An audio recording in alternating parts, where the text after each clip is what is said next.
And that's the part at the end, Juice, that you brought up that was really interesting was guys just getting a shot.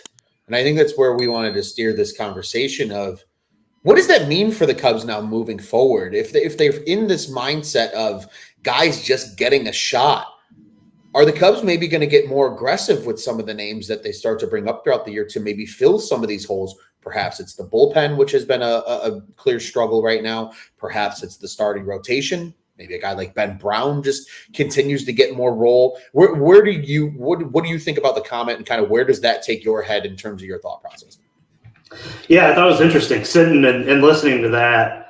I think it opens up an interesting conversation, like you were talking about early on in the show, with them flying back to Chicago and having some roster, decisions up in the air. I think it's interesting to hear him say, I don't want to speculate and say that this is what he was doing, but Craig Counsell is a very calculated, smart individual. And I don't want to, cause rifts throughout the clubhouse. I think that him and Jed Carter have, a good idea of, what each wants for a ball club.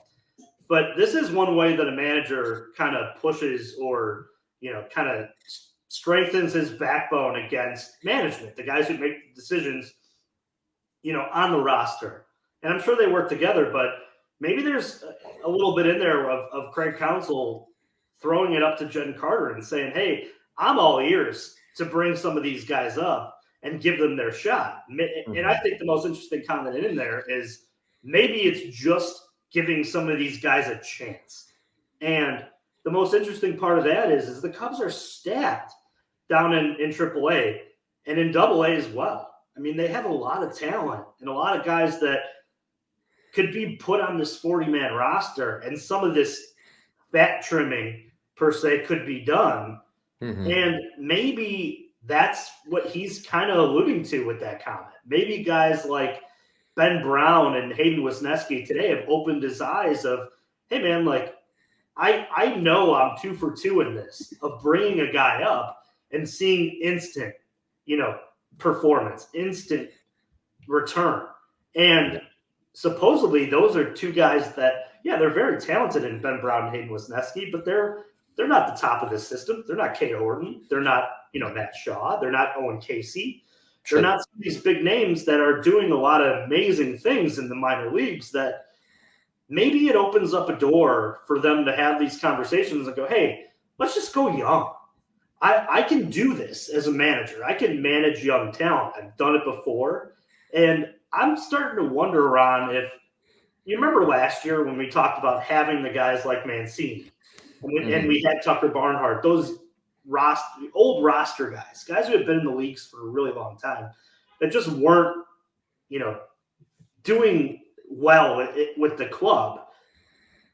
I wonder if, because Craig is the hands-on manager that he is and is so intelligent with moves and things, I wonder if we're going to see movement away from that quicker, because I wonder if he'll be able to push Jed Carter to make more uncomfortable decisions, because he does have that say within the Cubs organization of, hey man, I know what I'm doing here. I know what I need. And I see that we have what I need here.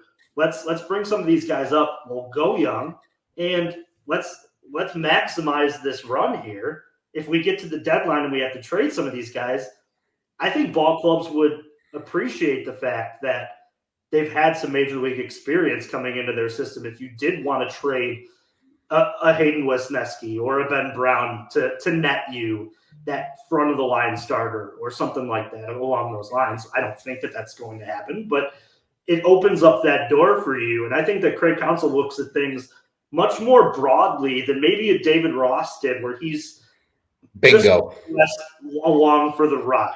And I think that these are interesting press conferences that come up because it does allow Craig Counsell to use the media to announce to the world that he's not the one maybe holding this back. Yeah. I understand why Jed's doing it, but hey, here nor there, they have to figure it out. And I think you brought up such a good point. It was something I was going to bring up if you didn't before. And that was is the David Ross difference, right? Because how often did we hear last year? I can still remember the quote late in the season of, it's not my job to groom these guys. It's my job to win baseball games.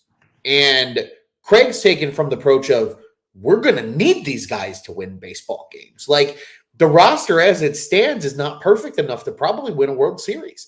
And we talked about it here at Cubs on Tap. And again, this is why people should listen to what we say, because we're kind of smart in this shit and what we talk about. But we talked about it all offseason, that you looked at this roster and you said, yeah, that's a good roster that could probably win the NL Central, but it's realistically going to take a multitude of things. Something that Carter Hawkins said at CubsCon, right? You're going to need some of those 2-win players in terms of WAR to become 4-win guys for you. But you're going to need some of these guys to come up and make an impact. And it might not be the guy comes up and he's an instant superstar. But at least if the guy comes up and he gives you solid play as either a bench option or he's filling in for an injury or whatever, that is just as important. And sometimes it's going to have to be the youth. And I think that's the biggest difference from a team that is where they are, that's led by David Ross, and a team where they are now that is led by Craig Counsell. And I really do think that's where we're going to see the biggest difference in terms of dividends that it's going to pay for the Cubs in terms of wins is going to be what the impact is with youth. Ben Brown last year doesn't have the same success, in my opinion. He comes up, he gets shelled in Texas, he goes right back down because David Ross would rather see, somebody else come up that's more experienced, and, because he doesn't want to groom a young talent, where Counsell has taken that head on, and it continues to be shown.